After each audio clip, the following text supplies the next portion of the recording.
వేట డేగ అద్దాల మేడ కథ. ఒక అడవిలో అత్యంత పవర్ఫుల్ డేగ ఉంటుంది. దానికి తన వేగం మీద, పంజా బలం మీద విపరీతమైన గర్వం. ఒకరోజు ఒక కొండపైన ఎవరో ఒక పెద్ద అద్దాల మేడ కడతారు. ఆ డేగ ఆకాశంలో ఎగురుతూ కిందకు చూసినప్పుడు ఆ అద్దంలో దానికి తన ప్రతిబింబమే కనిపిస్తుంది.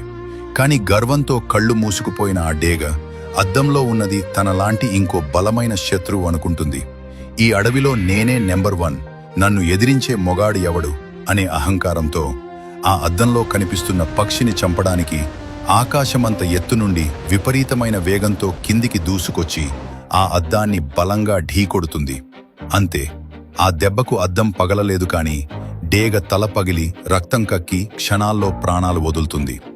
లోతైన సందేశం: ఆ డేగను ఏ శత్రువు చంపలేదు, తన లోపల ఉన్న అహంకారమే దాన్ని నిలువునా బలి తీసుకుంది.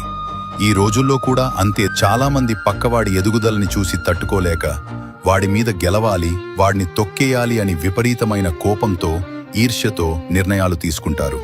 గుర్తుంచుకో, పక్కవాడిని పడేయాలని నువ్వు వేసే ప్రతి ప్లాన్ నీకు తెలియకుండానే నిన్ను నువ్వు నాశనం చేసుకోవడానికి కాలం గీసిన గీత.